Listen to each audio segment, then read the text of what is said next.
Welcome back to the Fearless Training Raw Knowledge Podcast with your host, myself, as always, Alex Connor. And today it's episode 13, and I've got a very special guest. It's the one and only Dr. Joe Klemczewski. Now, Joe is largely regarded as the Godfather of Flexible Dieting, amongst other things, and his positive impact and his influence within the industry, especially within the realms of physique sports. Now, a little bit more about Joe. He's the president and founder of The Diet Doc. He's earned a multitude of degrees in physical therapy, health, nutrition, literary journalism, health education, and social psychology at Harvard. Joe began licensing the Diet Doc business model in 2007, has developed almost 150 Diet Doc weight loss centers around the world. He's spoken at universities, school systems, fitness camps, medical organizations, and Fortune 500 companies. He's a contributing science editor for Kilo or Cello Publishing for 14 years. His articles regularly appeared in Ironman, Natural Bodybuilding, and Fitness Exercise for Men, and Best Body. Many have been translated for German, Italian, and Asian publications, respectively. He's written for numerous websites, including eDiets and Huffington Post, and has contributed chapters for fitness industry books and has edited physiology textbooks for a major publisher. His book, The Diet Doc's Guide to Permanent Weight Loss, co-authored with Dr. Scott Uloff, was released in 2009 by Harvest House Publishing, and 50 Days to Your Best Life in 2014, co-authored by Dr. Corey Probst. Joe is a retired WNBF professional drug-free bodybuilder, certified strength and conditioning specialist, and is certified through the International Society of Sports Nutrition. Once again, he's known as the Godfather of Flexible Dieting, and if you don't know who Joe is, you definitely will after this episode. And he is one of the many people to have impacted the industry, and he has probably been one of the main key influences to revolutionize the science of contest prep that led to coaching industry that exists today. He's inspired many and was the protagonist, if you will, for much of that. And he's personally coached more than 400 client pro cards, more than 150 to pro titles, and almost 50 to world championships titles collectively.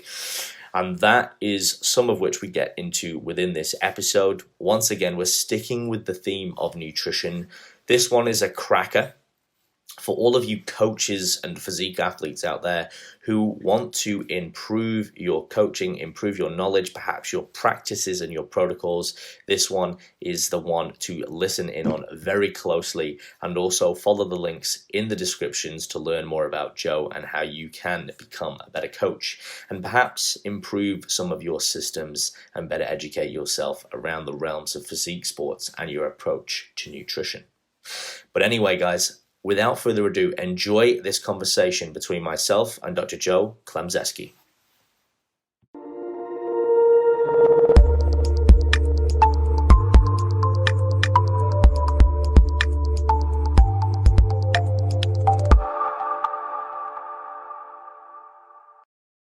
Joe, thank you for joining me on the Fearless Training Raw Knowledge Podcast, my friend.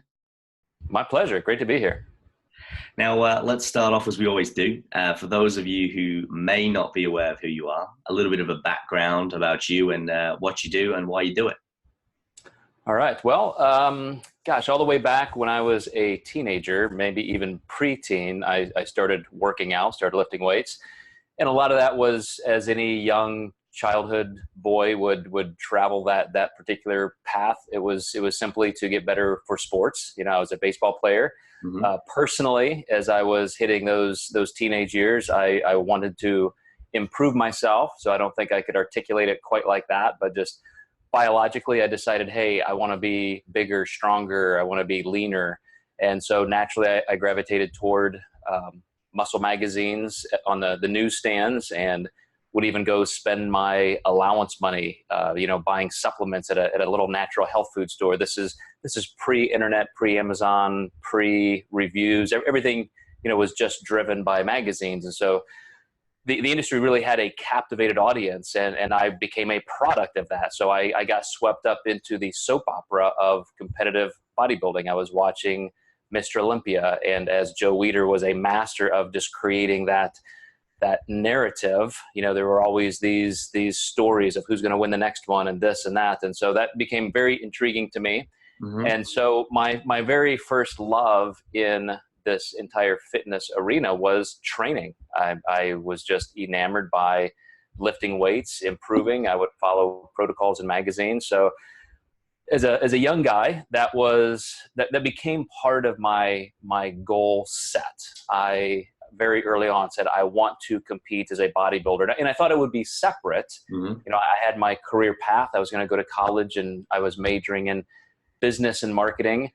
And then I just decided, I was probably 19 or 20 years old, maybe a little older. And I thought, gosh, I don't want to do this. I want to incorporate more of what I love. And so I switched majors over to physical therapy. And even back then, this would have been maybe the late 80s, early 90s. Exercise science wasn't even really an academic pursuit yet that people could build a career from. So I went into physical therapy because I thought that was a close second. At least I would learn physiology, and I could at least do a career that was similar to my interest in health and fitness and biomechanics, and then still compete as a bodybuilder, train, and that would just be a hobby. Yeah. So I was going down that path, and I was working as an orthopedic physical therapist, and I saw a program that offered a combined master's and doctorate in nutrition. And I thought, well, this will help my hobby of bodybuilding. So I started doing that purely for my own personal development. And then all of a sudden I was in my late 20s, and I had turned pro. I had started competing as a bodybuilder and became a drug-free, WNBF pro bodybuilder the same year that I finished my doctorate in nutrition. So getting involved with the WNBF, I met Steve Downs, who was then the editor-in-chief of Natural Bodybuilding and Fitness. Mm-hmm. And when he found out I had a doctorate in nutrition, and he had 5 or 6 magazines he had to fill with articles every month or every quarter, he naturally said, hey, would you like to start writing for us? So that was my foray into the media world. That's how I got known in the industry and was invited to speak at camps. So again, this was still, late 90s, early 2000s now. So many people probably listening to your podcast weren't even involved in that era, maybe one generation removed from their entry into the sport.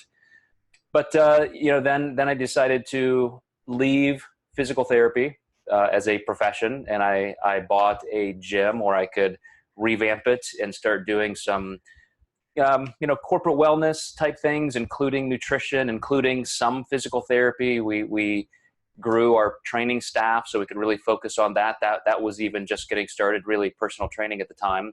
Mm-hmm. So I was still on 2 tracks. There was my professional bodybuilding career that was still a hobby, and now I had at least moved my occupation into the health and fitness arena. And then gradually, as I was writing for these magazines, it became kind of a perfect merger, maybe just through serendipity. But I remember as I was writing for these magazines, I started advertising for contest prep. There was a point in time where I had to come up with an ad. I was doing an ad trade for articles. And I just, on a whim, I thought, well, I do this for fun. I do it for friends. And so maybe somebody would actually pay for this as a service. The entire field of nutrition and contest prep coaching did not exist. There was nobody doing that. So I put that little ad in Natural Bodybuilding magazine, and that started the whole process. 3, 4, 5 years later, it was just taking off as a dynamic part of the industry, especially as social media grew. Mm-hmm. Facebook was the first platform for social media. And as soon as people were communicating more through those platforms, it really grew. So here we are today. Yeah. So, I mean, you've seen, that's quite a journey, and thank you for the intro, Joe. It's good. It gives a bit of a chronological perspective on things. You've seen that all evolve then as well over the time. What do you think, from your experience, the direction of the industry is going to take next as a whole? And what are the main changes that you've seen, apart from technology, from when you started in the industry to where we are now? Yeah, I think there are a lot of similarities to our industry that would come with any new innovation. Anytime something is tested in the marketplace, there's a time of social proof, of creating proof of concept, and it's either going to make it or it's not. And then, and that's a tough time. So if you consider me and the first couple coaches after me, we were actually carving a path to see if anybody would follow. And whether we knew it or not, all of a sudden, that happened in mass. So, within 2 or 3 generations of people that I had personally coached, who then were coaching other people, then the floodgates opened up, and now everybody in the world, as is training clients, even on the side, whether they're a personal trainer, whether they're a bodybuilder themselves or a power lifter, everybody has clients of some sort. You're either making a full-time living doing it, or you're at least trying. That's just what it seems like. So, tens and tens of thousands, if not hundreds of thousands of people around the world are now coaching. And in that process, there's a lot of, bad stuff happening, but there's also a lot of good stuff. You see a lot of people in the academic world, people that, were even clients of mine, have gone on to get master's degrees and PhDs in exercise science. And now they're carving out a literal industry. Even Bill Campbell, who you probably know from University of South Florida, has bodybuilding nutrition courses, at a university level. And so I think you're gonna see that continue. You're gonna see this entire industry become more defined as this is how you do physique and exercise science-based nutrition. It's not just exercise science in terms of muscle physiology and how you train. There is now going to be a clearly defined nutrition path academically, and I think that's fantastic. The negative side is there's still no regulation, there's no standardization for that. At least there are laws that are not followed, and so I think some of that's going to have to be sorted out in the next few years for the journey to continue for everybody. But I think that's where we're at right now. Yeah, that's a good overview. And would it be fair to say then things are getting more specialist, if you like, more niche, for example? I spoke to Dr. Eric Helms a while back, and I asked him, hey, look, if I wanted to become a qualified, nutritionist or a performance nutritionist for physique coaching, what would I have to do? And, it was very much that way, you kind of have to become an RD, and then you have to do this and that. And he says, you have to do the courses to get to the knowledge you want. He says, but now, he says, there are courses, and this is probably a nice little springboard to talk about what you're doing with the National Academy of Metabolic Science with your peers, and creating now something a bit more bespoke and a bit more premium, specific to people in the industry who want to learn and apply that knowledge. Could you tell us a little bit more about what you're doing with NAMS for the people listening, and where you want to take that? Because that's something that I'm, as we mentioned off camera, looking at doing and quite interested in. Sure, absolutely. First of all, coming from an academic background myself, I even went on after that first doctorate in nutrition and did a second PhD in health education, because I thought by the end of my career, I really wanted to sit at a university level and teach nutrition of some sort. And so I've spent a lot of time working toward that end. And a lot of it is my sense of protecting people from bad information. We see a lot of people, you probably have your own stories, getting really injured, getting hurt. Sure. We had a client come to one of our coaches at the Diet Doc with rhabdo. She had a physique coach who, dehydrated her, did all kinds of, cardio. And I think it was more even just the sodium manipulation. Sure. She ended up with life-changing, potentially life-changing, renal issues, renal failure. And so those are the kind of things that make me say, look, there have to be standardization measures. There has to be lines in the sand, as Dr. Helms said, legislatively, the dietetic world put those laws in place exactly for that reason. Yeah. However, nobody is abiding by them. And so 5 years ago, if you would have asked me my position on this, I would have said, that's the law. That's the way it has to be. Yeah. And everybody should follow that. Well, that's just a losing proposition. I see the writing on the wall. You can't take hundreds of thousands of coaches and all of these millions of people who are taking advantage of this and just say, okay, you guys can no longer do that. that would, I always liken it to something like music piracy and the way digital music has gone. Artists and record labels have just had to adjust. They've had to change that music can be shared digitally. So they had to change their outlook to meet where the market is. So my position now is we're either going to help the situation or we're just going to stand there and ignore it like it's not happening. So exactly to your point, Tyler Mayer, who's one of our Diet Doc program owners, and I started the National Academy of Metabolic Science, which is a certification agency specifically for nutrition coaches. Mm-hmm. So there have been, in the last 10 or 15 years, personal training organizations that have created nutrition certifications for the general public. Yeah. So that they're very much like dietetic light, quote unquote, information and certifications. Then I saw a lot of people come on board and start doing some things very academically, precision nutrition with John Berardi, Shredded by Science, which then became the PT Collective, which Eric Helms is involved in. Yeah. And I saw those guys doing some great things in academics, teaching science. And I thought this is still missing the mark for somebody who wants to be an actual nutrition coach. There has to be something more practical. So we now are working on our third tier. The first level is to become a certified nutrition consultant. The second level is to become a physique sport coach. Mm-hmm. The third level is going to be more of a life coach, bringing in some of the mental health and sport psychology aspects to it. Yeah. Our fourth level will then be fitness entrepreneurship for people who actually want to transition from being a nutrition consultant to a coach to actually doing this for a living. And our goal has been to help people become coaches. We build coaches. And so, I think we're filling that lane, which is a very practical how-to specific niche.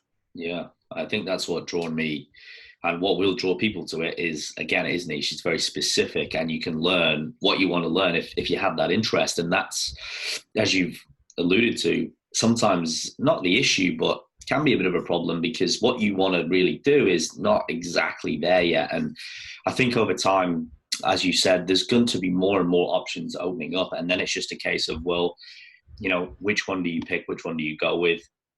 Depending on how they're recognized or who told you about mm-hmm. what. In terms of the qualification, being recognized, how does it stand up to like your tertiary educations, etc.? Have you got people in place that go, well, look, because of the standard that we're teaching to, it's going to be recognized at this level? Or is it more about the people and the doctors and, again, the practitioners like yourselves who are creating this content that give it that clout or that authenticity, if you will? Mm-hmm. Yeah, so we built it to be bulletproof, and the way things like this will eventually be tested is if the dietetics world decides to put some legislative teeth behind their actual laws. And number one, anybody could come in and just start shutting people down, even just a nutrition coach, an independent coach. If you're not a registered dietitian or a medical doctor, there is specific in the United States, and I know in Canada, laws that say you cannot do what you are doing. The caveat with us is that we have 2 medical directors, physicians. We have a dietetics director, and those are employed by us who supervise what we do. All of the curriculum, all of the teaching material is run by them. They contribute to it, actually. So we are actually following the law in terms of what we do. For the certifications that we offer to hold water, then any particular agency who wants to challenge us would then have to look at what we've done, and we base it. Our textbook is a dietetics textbook, and then we have supplemental 80 to 100 page workbooks that go through the practical aspects. Each one of our tiers also has weekly videos that proctors somebody through the entire course. So in my mind, I think we've done everything with such academic rigor that nobody would be successful challenging us unless they would actually change the laws. Now, to your point about what kind of credibility does that have in the market, I think there it comes down to what people will accept. So, for example, a lot of our graduates, are personal trainers, and they have CEU requirements in other agencies. And so we have forms that when they say, hey, I would like to use some of my National Academy of Metabolic Science coursework to fill the requirement for CEUs for this other training organization, we fill out those forms for them, and everybody has accepted us so far. So I think, to your point, that just depending on who is involved, and anybody can look at our company from top to bottom, I think the judgment is there for anybody to make. Yeah, no, thank you for answering that, Joe. That makes sense. And I guess, like you said, it's dependent on a multitude of factors that lead up to that. In terms of, because you do have quite a compendium of qualifications, as I'm aware of. How do you think, and you've talked a little bit about of what you've done and where you started, from what I can see, or what I would draw the conclusion of, is you have quite a holistic approach because you've been able to study different facets and different themes. Do you think that's something that's benefited you as a coach to give you maybe, more critical thinking over the years? I definitely think so. And that's probably one of the things that I value most in my own experience and education is, when I'm working with somebody as a nutrition consultant, as a coach, I do have that physiology and physical therapy background. So oftentimes, of course, people have questions about their training and they want me to supervise that or to create that. And, I have those skills at least to contribute. We also have our training directors who do that as well. I know that's one of your fortes, but also in the mental health arena, Dr. Corey Probst is our wellness director and vice president. She's a health psychologist. And so that's why we've included a lot of that information. I'm actually finishing a third master's degree. My second one is in creative and professional writing, but I did that genre specialty in social science writing. And now I'm doing a third master's in social psychology. So all of that just to say that to your point, I do view my clients and our program owners as, whole people. We have a lot more facets to our lives than just training or nutrition. And so I do agree that I think everybody has to specialize and do what they're best at, but I like that I at least have some of those exposures to other parts of life to offer our clients. Yeah, no, it's nice to have a bit more of a dynamic approach in those aspects, I guess. And with, I guess, listening to you and Corey Probst, Dr. Corey Probst, there is always that attention to, hey, we are not just machines. We live in the real world. And I think, and correct me if I'm wrong, but just listening to a couple of recent podcasts lately about what you were interested in, and then when you started the comp prep and the physique coaching, and then sort of pulling away because you wanted to do more for the industry, and then now coming back and seeing where it all is and contributing and positively, just that evolution. Because like you said, now everyone's like a coach or a physique coach or something like that. What advice would you give to current physique coaches or strength coaches, and perhaps some of the upcoming coaches, in terms of some of the best steps and practices they can take to, of course, they're going to make mistakes, but ensure a more qualitative approach for their clients, Joe?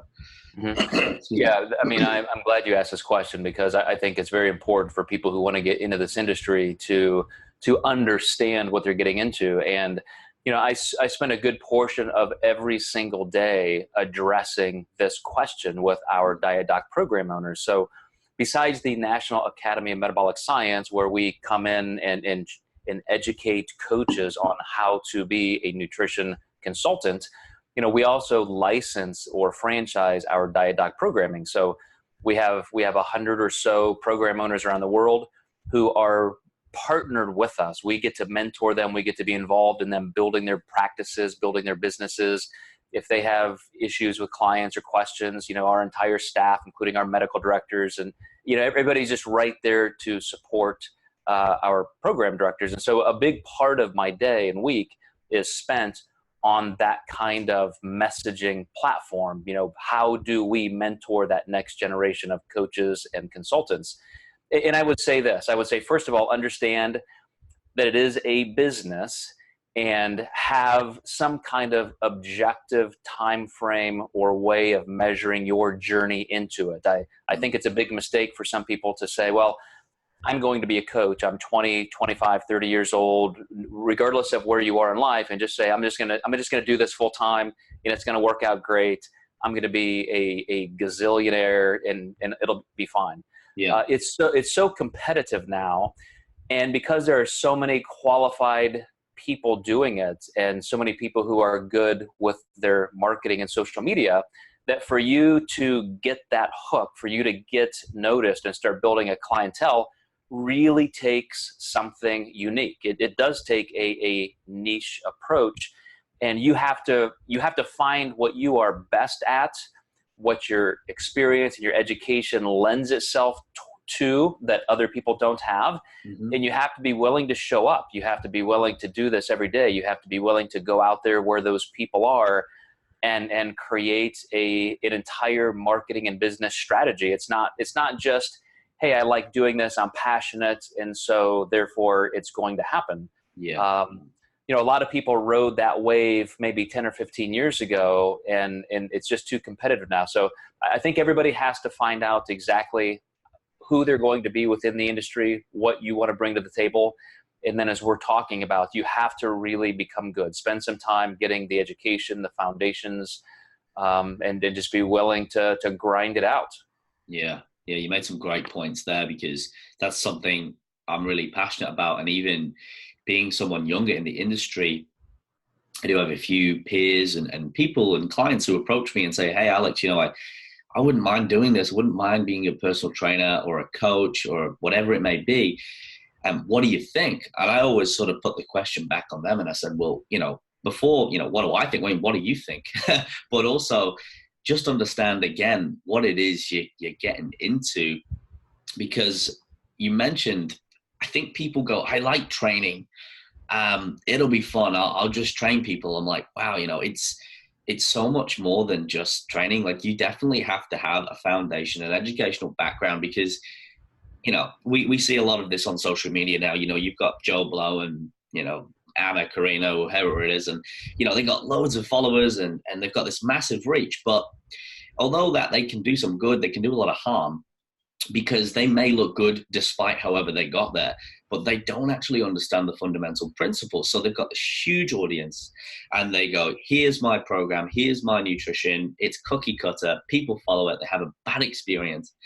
And then those people are a little bit more fearful of perhaps learning again, or trying to re-educate, because they've got this now a bad experience with them, and it's almost easier to teach someone who's never had it. So I think, again, educating people and saying, look, if you want to do this, you need to have a certain amount of education, but also it's got to be balanced. And this will lead me to my next question, Joe. Something that I think is really important and it's really lacking in this industry is business acumen. And what I mean by that is, and this is something you've talked about a lot, and you've even shown me yourself, I've reached out to you, you've took the time to email me back. We've continued to communicate and make it happen. A lot of people will give up. Now, I know people are busy, but if you run a professional business and you're good at what you do, you make time for priorities and you have time to do all those little things in your day, or you have that organizational system. In your opinion, where do you think, or what sort of business tools do you think people and trainers need to be more aware of to become successful? Because like you said, you need a strategy. It's not good enough to just wing it and have a good physique. You need to be able to back it up. What are some thoughts on that aspect of it, which kind of, go together and plug in with more of the physical, if you like? Yeah, I'm gonna back up and make a philosophical statement first, because I think everything we do, no matter how old we are, no matter how early or late we're trying something new, everything is very developmental. So, if you asked me when I was 26 years old, or actually, I joke that I started my very first business in the 3rd grade, because I was already taking toys to school or things to school, and like a commodity broker, I was trading up, trying to get better deals. By the time I was in 7th grade, I was actually taking contraband candy, things we shouldn't have, and I was selling it on the playground like a drug dealer. So I've always had a, I don't know, I mean, maybe business acumen, but at least a sense that when there's a problem, there's a solution. And if you can fill that gap, then you can have a successful endeavor. And, flash forward to the point when I said I had bought this gym and I was transforming it. I mean, I remember spending nights and weekends at the bookstore reading business books, coming home with arms full of business books that I was reading on marketing and all this stuff. And who knows what I could even understand at that point, but there was always something I could engage in and I could implement, and it would take me to a next step. May not have been the best step, but it's at least a step forward in my own business trajectory. Sure. And I'm still doing that to this day. I'm still learning. I subscribe to all kinds of business podcasts, and I listen to certain people that I value in the industry, and I continue to learn. And it's that kind of curiosity and open-mindedness that I think any person getting involved in business can engage in, because it's not that you're learning the exact perfect formula that's going to make or break you. Yeah. It's that you're just continuing to step forward, step forward, step forward, step forward.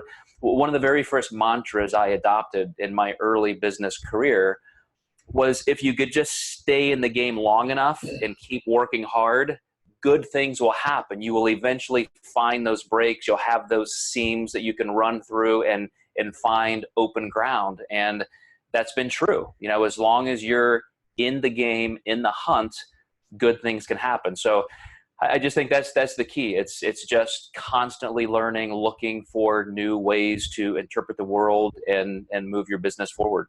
Yeah, that makes sense.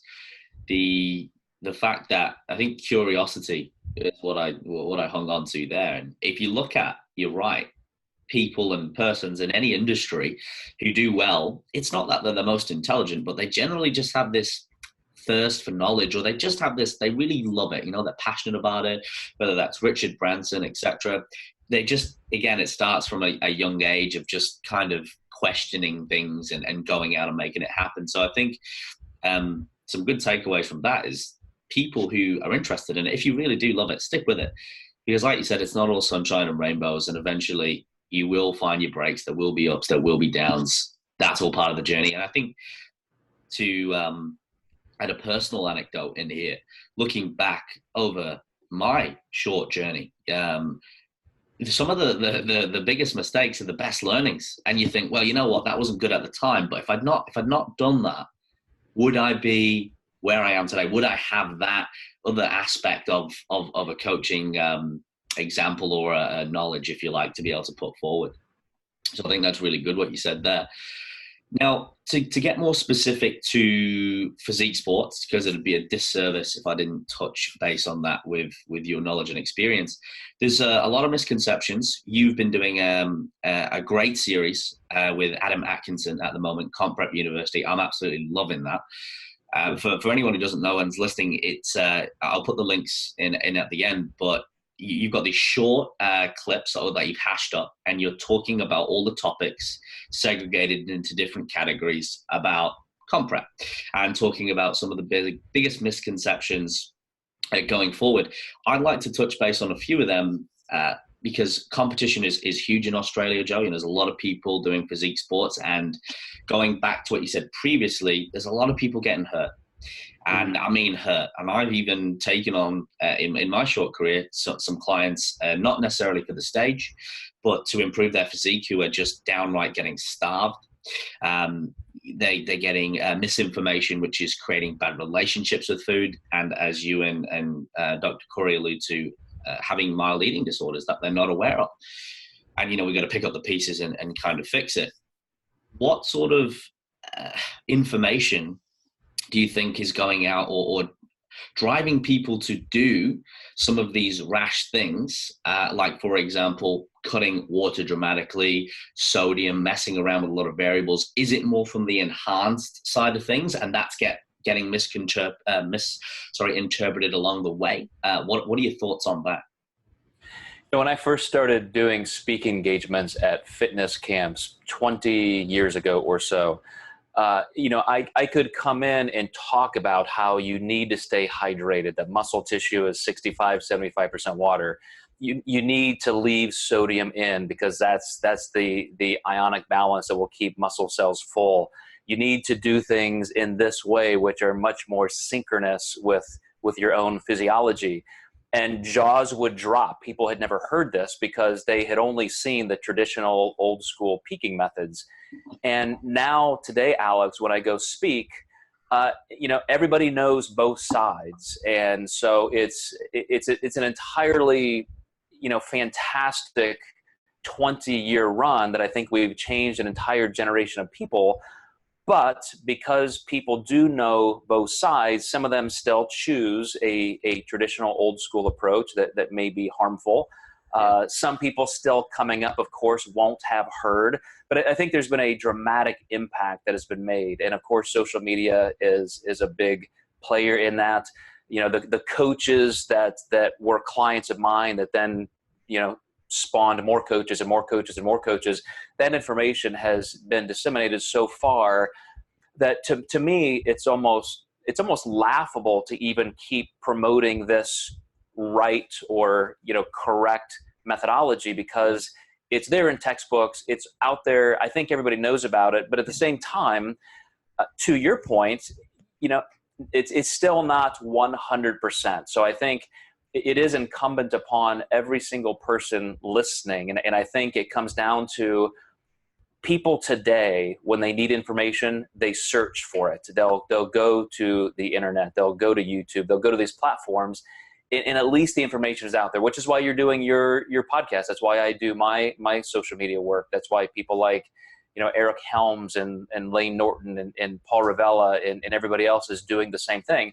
So I really think in 20 years, we've gotten this far. I think very shortly we're going to have gone all the way.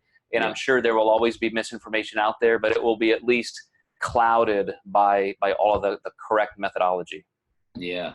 I think, like you said, there's that, or how I interpret it, it's almost a bit of an upturn that I've seen in the industry now, because like you said, you've got people like, Helms, Lane Norton, Paul Ravella, etc., who are out there now. And not only have they got the knowledge, but they have a really good marketing presence now, where I think a couple of years ago, they didn't really have that. And I think they were encouraged by their peers to, hey, look, you've got some great knowledge, you got a great physique, get out there, use that, because unfortunately, if you look good, people are going to click on the image and people are going to read the caption. And to quote something like Spider-Man, it's like, with great power comes great responsibility. But this is true because you have a lot of influence. And I'm really enjoying that uprise of people now who have both sides of the coin, and they're directing people onto better paths with better education. And we're seeing perhaps, and I think if we don't have any statistics, so I don't know if there's any aware, but people are probably becoming more aware of the better knowledge, or more of an, it's not even better knowledge, like you said, it's just more of an evidence-based, pragmatic, here it is, this is the science. Why would you, if we know, I remember to use a personal example, I was speaking to Eric, this was when I first got in contact with him years ago, and I asked him about the whole, I was doing a mini cut, and I said, should I, drop my carbs down really low, or for whatever reason? And he goes, well, he says, if you want to achieve a certain look, if we know, and he kind of sort of made me answer my own question about, carbohydrate and glycogen uptake and saturation, why would you want to take that out? And I was like, oh yeah, like if I think about that from a logical standpoint, why would I want to do that and appear flatter when I could be fuller? Now, obviously there's a lot of contingencies if we go into depth around that, but it was that whole of empowerment. But also, if you look at the actual evidence, if there's no competition, it's very much like, I should definitely do X, not Z. So it is interesting in that facet. Now, you've coached hundreds of people, thousands of people, and many to successful pro cards. Something that I'd love to talk about, which I'm really interested in, and I want to do next time around on my comp prep, is the metabolic building phase and how to set that up. So could you talk us through that, Joe, for people listening and for athletes and coaches who may not be aware, and how to sort of set that up, maybe a bit of a, sort of an all-round premise on it? Sure. So if we go all the way back to those late 90s, early 2000s, when I was creating a lot of articles for magazines, I would have deadlines for 4 or 5 different magazines. So I was constantly trying to come up with meaningful content. And there still wasn't a lot of research being done specifically in nutrition science like there is now. Yeah. And so I was really having to dig deep into physiology textbooks, nutrition textbooks, and say, okay, how can I bridge this gap between competitors who need this information and what true science is? And so I would often try and create some definitions, almost like building an entire, not even college course, but a discipline.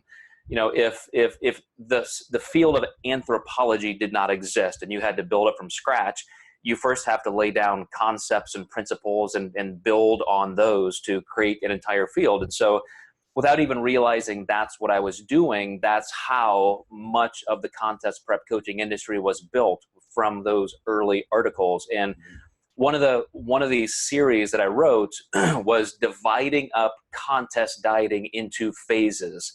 Here's physiologically what happens as you start moving through a contest prep. So initially, you have not been in a calorie deficit. You're just starting the dieting process. And so you have to figure out how you're going to transition into that calorie deficit. Yeah. Then there's this long phase of dieting where you might have to fine tune some things and your metabolism is going to change a little bit, but you're really trying to create that maximum amount of fat loss for the longest period of time. Sure. Then you start running up against your metabolic set point where your body's going to start adjusting. Hormone levels are changing, and you really have to be prepared to fight against your body, survival mechanisms. Yeah. And then you have to start fine tuning down toward the stage. How are you going to look? How are you going to set up your peaking process? And toward the end, what I had discovered was when you're constantly just trying to diet down into a show, you may or may not qualify the timing properly. Yeah. You may or may not look your best, but one thing was for sure, you're always going to be in that flat dieted deficit because so many people were afraid, and this terminology still exists, to peak too soon. If you peak too soon, for some reason, people thought that was going to be a disaster. You would just diet away into oblivion. You'd get too small, too flat. Yeah. And quite to the contrary, if you're ready early and you have time to start ramping food back up, you create an upward spiral of fantastic responses. The first thing that happens, and I'm not talking about binging. If you see somebody who just finished a show and they eat an inordinate amount of food, they start eating just tons. Of course, they're going to get softer. They're going to gain body fat. They're going to look horrible. Sure. But if you're very precise and very incremental, you can start increasing somebody's metabolic capacity. You're going to start driving more of an anabolic environment. All of a sudden, training is going to be better. Even the NEAT, non-exercise, thermogenesis is going to start picking up because they're just more active. Yeah. And so you create this upward pressure where your metabolism is rising. So all of a sudden you need more food and you need more food and you need more food. So with my clients, you mentioned I've over 20 years, I've won almost 500 pro cards with clients and more than 150 pro titles with clients. It's almost now too easy because the rest of the field doesn't take advantage of something this simple. I mentioned that back in the day, people were still dehydrating. They were still doing these rapid backloads and sodium depletion. So I could walk into any show, win every pro card, win every title because my athletes just, even if they were genetically inferior, they were always going to look better. Yeah. So this year alone, I looked at all of my clients that we've had so far, and 95% of the time my clients have taken the stage this year, they've won at least their class, if not the overall. I'm still winning pro cards every week, even 20 years, into my career. And a lot of the times, Alex, it's just because they have that advantage of having me help them through these processes that allow them to not only be their best ever, not only the best condition of their life, but the best possible condition they can physiologically be in. So how many people ever walk on stage and they can say, this is the absolute best I could physically ever be right now at this moment in time? And it's not just a peaking method. It's, as you said, it's this entire dieting process that leads up to the point. You know, I've had clients who may have dieted on 150, 125 grams of carbohydrates. And then all of a sudden, you know, the last month of the show prep, they're eating 300 to 400 and they're still getting leaner. And I'm using a female as an example. You know, one of my pro females just won her third, you know, pro title in the last couple of years. And, you know, that's after an entire career of not being able to achieve that success. She's now found a way to genetically be her best by coming into the show in that kind of condition with that kind of approach.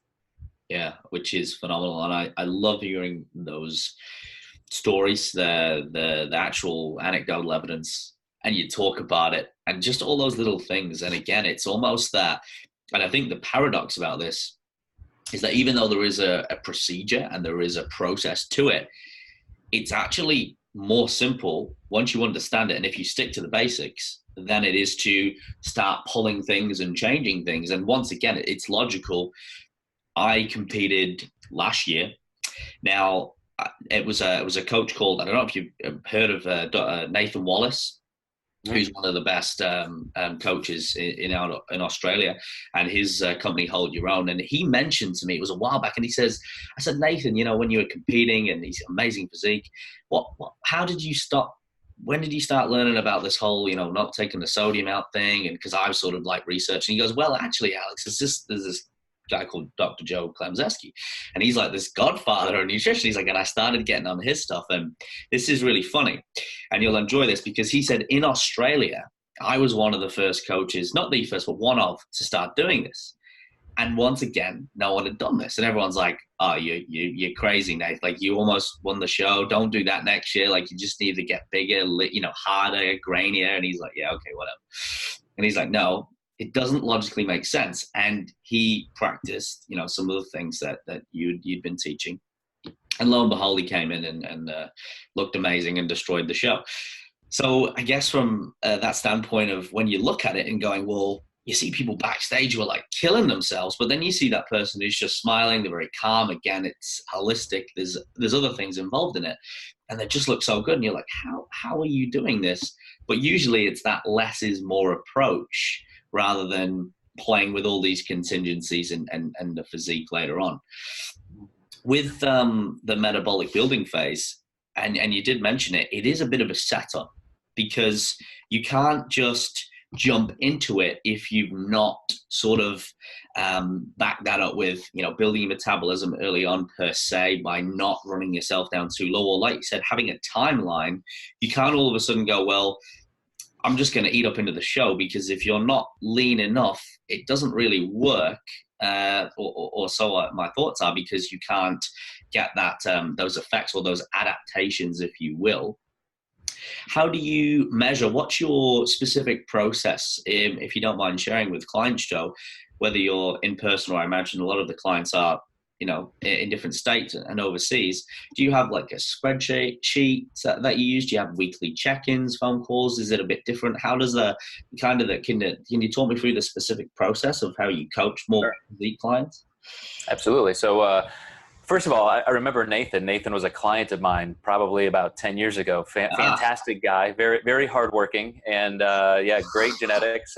I knew he was going to do fantastic. So great to hear his name after all these years. Oh yeah, he's been an amazing inspiration to me. Yeah, great guy. So my process in working with clients, you know, first of all, like you probably have heard Adam Atkinson and I both talk about in Contest Prep University, you know, we would always love to have the longest amount of time with a client. It's very often the case that somebody will start right after a contest season. Maybe they were disappointed. Maybe they didn't do, you know, what they thought they could. They worked with a coach who wasn't that qualified. And so a lot of people come right at that point, and we have an entire off season to work together. We can plan the whole pre-contest prep phase, and that's fantastic. But other times you just don't have that luxury. Yeah. And one of these times happened with two groups of clients in the last month. I had two clients come to me who they were working with a coach, and they just knew that coach was in over their head. They wanted to do these national shows, and this coach just was not qualified to do that. So they said, hey, we've only got 2 weeks before this show. Can you help us? And so I said, look, I will do absolutely the best I can. Let's hurry up, get on the phone. Let's look at all the data. Let's look at all of your nutrition history and photos. And of course, I can very quickly jump in and help write a ship into what I think is going to be the best course of action. But then my hope is, okay, we got through that. And with this particular couple, it included, a bunch of wins and, pro status and all of that. And now we can take our time and really have a better impact. But, my process is the same with anybody, which is to be as focused on them as individuals, get to know their physique, their genetics. You mentioned, the best thing in the world to do is to keep it simple. And the way you do that is by understanding physiology and nutrition science so that you can work with somebody's body, with somebody's genetics. Everybody's approach might be quite a bit different. I remember Nathan, the guy's metabolism is incredible. So he's eating so much food. And then you've got other people who might need a lot less, and you might need to go almost toward a quasi-ketogenic approach, which would not be my favorite, but for some clients, that's necessary. But my general process is to definitely keep somebody leaner than usual, not contest lean. You don't want them to be below their metabolic set point.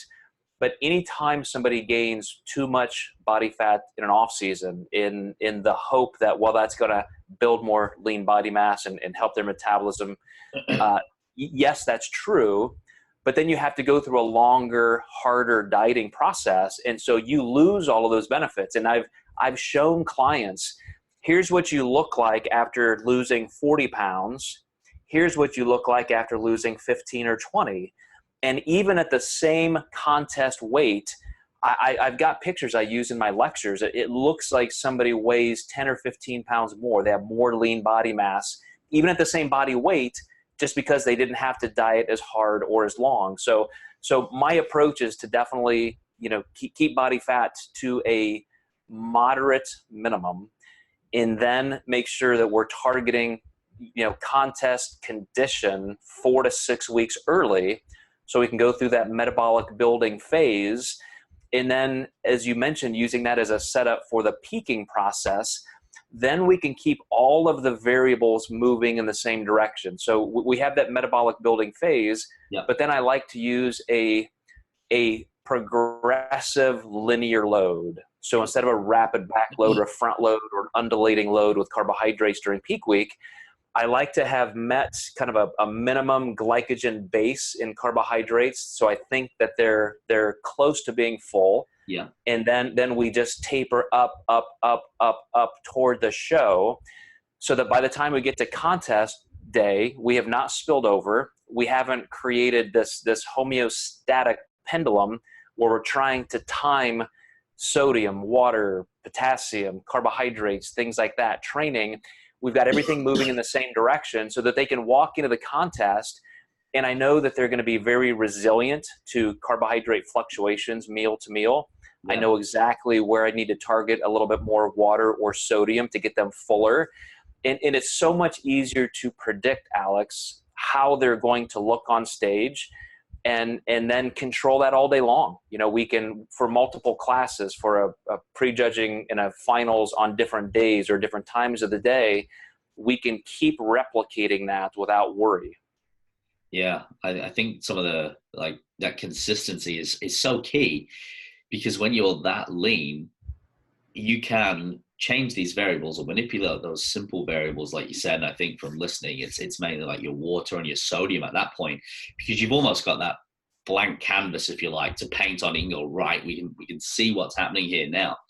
And again, it gives you such confidence, not only for you, I think, as the coach and the athlete, being able to go into a show and going, I know I'm going to look this good. And then if we can add that extra 2% at the end, that cherry on the top, then that's beautiful. Because I think, like you said, getting to that 100%, if you use a percentage, people go, I want to be my best. And everyone wants to be their best.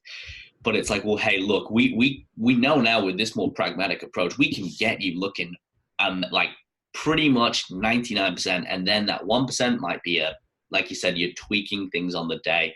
And I think that comes down to experience. And correct me if I'm wrong, what would your thoughts be on the day when you're monitoring a client and you have to change these variables? What are you looking for in the physique of the client, with perhaps their attitude as well, to know, okay, I'm gonna adjust these variables just to get that little bit more out of them? So if I'm coming from a successful metabolic building phase and we've used a progressive linear load, then my position typically the morning of a show is they're going to wake up looking about like they have every other day of the week, which is a little bit flat. Everybody is their sharpest in the morning. We've been asleep, we've been horizontal, so our lymphatic system has absorbed interstitial fluid back into the vascular system. So everybody wakes up and they immediately take pictures, and that's kind of their gold standard for tightness. Yeah. And you have to expect that you're not going to maintain that per se. It's not going to be as tight, throughout the day. But what I like to do is have clients, especially in those last couple of weeks, take pictures at different times of the day. I want to see what you look like at noon, at night. I want to start replicating what you'll look like at a prejudging or finals time frame. Yeah. And then, that becomes a little bit closer to our objective target. And so my goal, Alex, is as they're going meal to meal, because I'll ask them, a couple hours after every single meal, send me a couple of photos. We're going to use a messaging app. So on contest day, it's rapid fire communication. And I've already got their meals and their water, everything mapped out, except, of course, timing changes with the scheduling and the flowing of show, classes and all that. Yeah. So typically, I have them just on the edge or getting a little bit fuller with each meal. We're probably on about the same amount of food on contest day as they were the day before. You're not going to really assimilate more glycogen. You're not going to assimilate carbohydrate the day of the show. It takes 24 to 48 hours. So whatever glycogen base we brought into the show is going to be typically our home base. And now it's a matter of hydration, sodium, things like that can really push water into the muscle cells. So what I'm looking at is to get a little bit fuller as we get up to the pre-pump up time. So about an hour before they're going to be on stage, we'll start that process. I'll typically start increasing water. I may or may not have to increase sodium. Depends on their metabolism and how much food they've been consuming. Okay. But that's the trickiest portion for me now in peaking clients this way, is to push the envelope as far as we can to be as full as possible, because I know they're going to be tight. How much fullness can we gain without crossing that line into spilling over?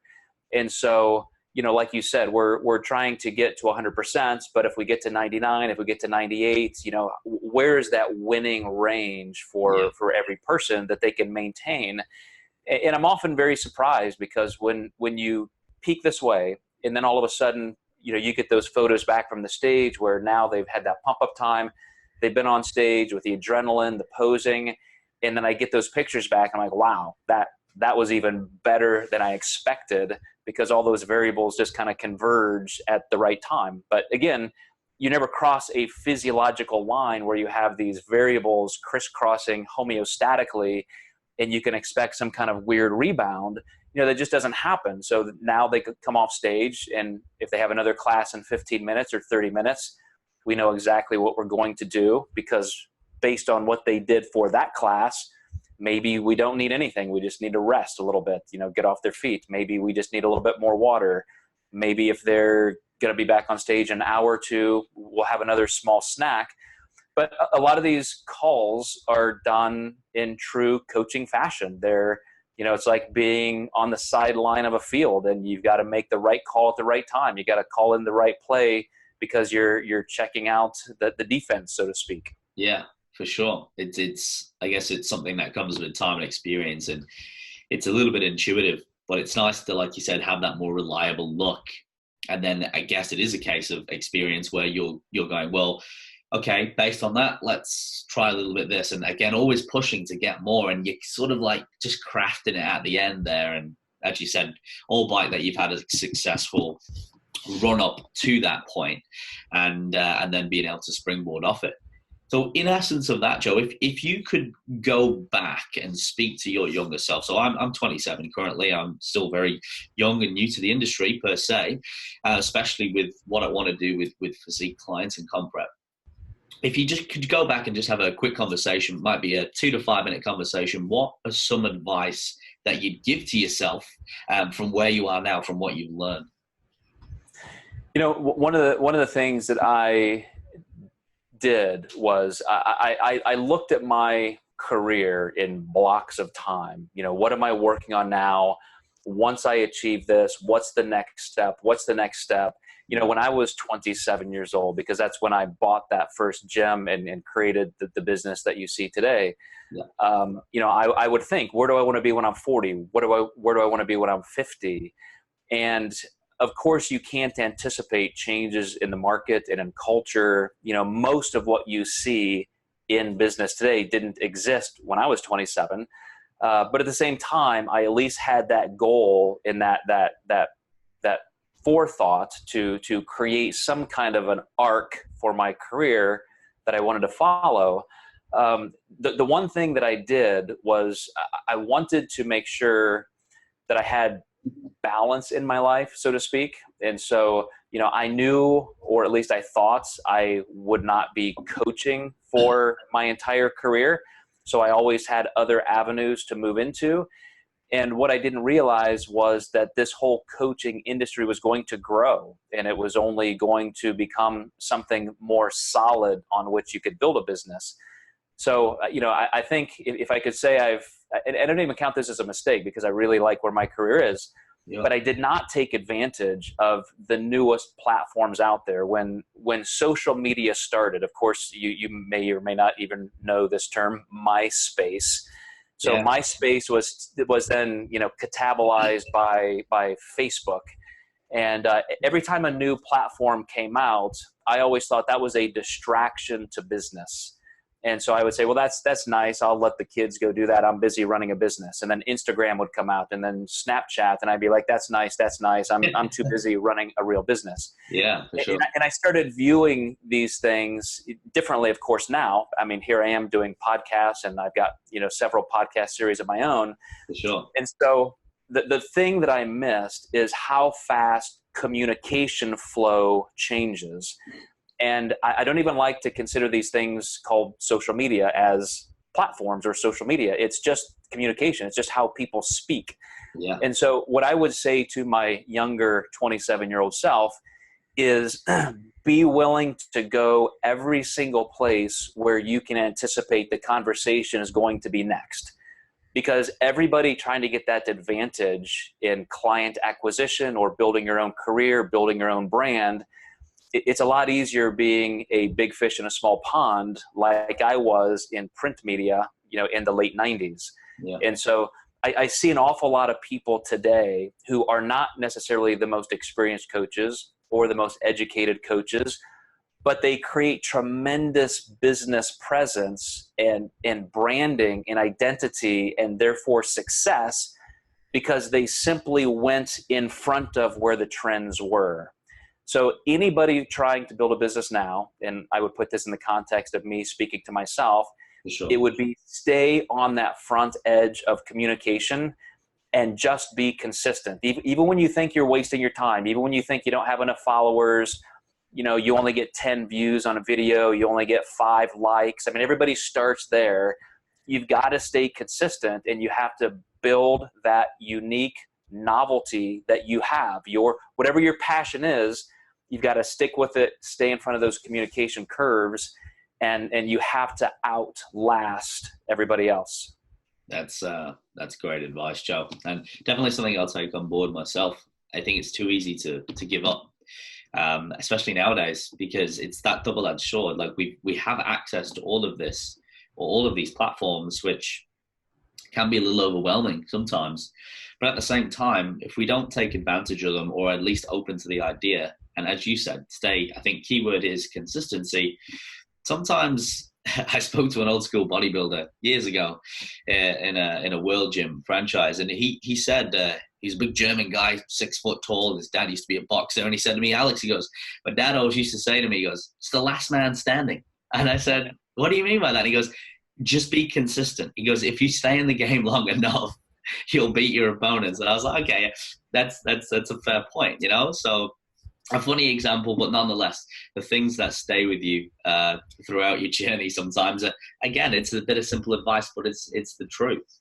And I think that's a nice way to almost round out the conversation. But before we finish, Joe, I usually ask some sort of more lighthearted, fun, what I call rapid fire questions, which I'll put to you. Just shows a bit of a human element, and perhaps the man behind Dr. Joe Klemczewski. So we'll get through a couple of those, and then we'll wrap it up with my final question, which is a bit more serious, which I ask all my guests. So my first question is, Joe, what's your favorite food? If you had one last meal, what would that look like for you? I would probably have to go with pizza. With the yeah. Yeah. I mean, there's probably a nice handful of items there, but it's tough to beat a good pizza.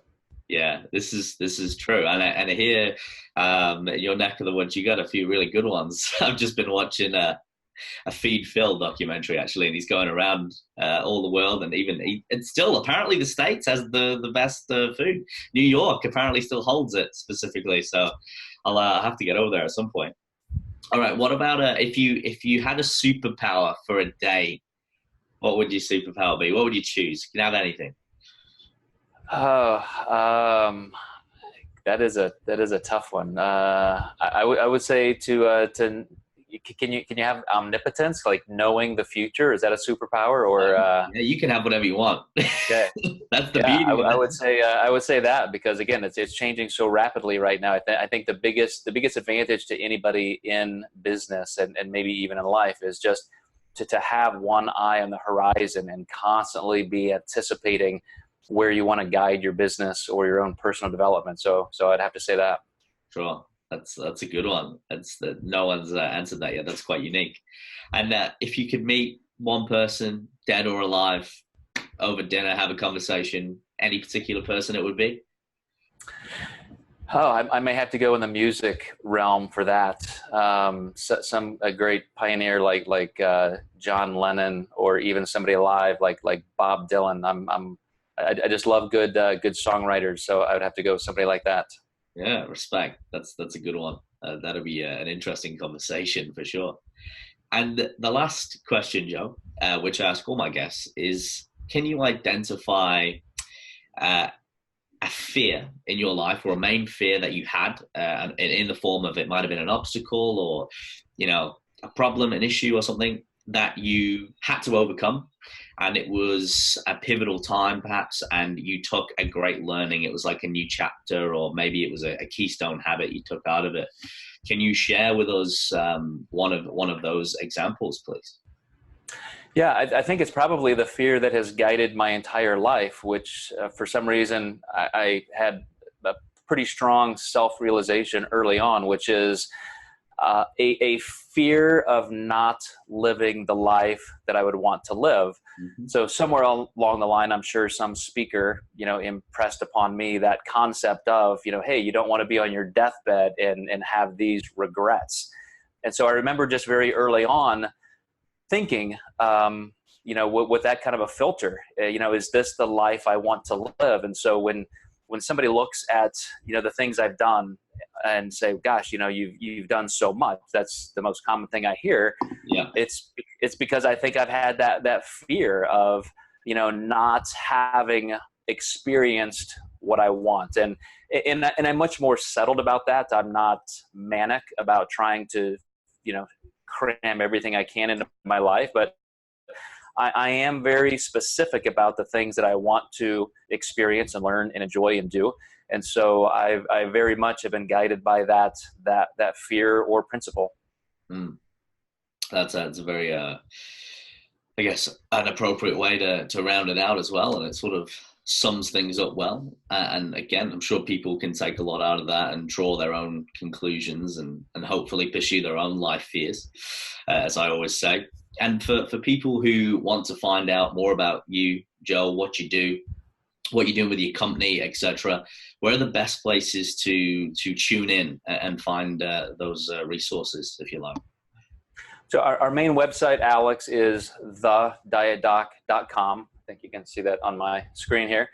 But also my Instagram is at Joe Klemczewski. So I try and filter everything through there or Facebook. But as you mentioned, we also have our own podcasts. And so, through YouTube or Stitcher or SoundCloud or Apple, you can find the Diet Doc Life Mastery podcast and Contest Prep University podcast.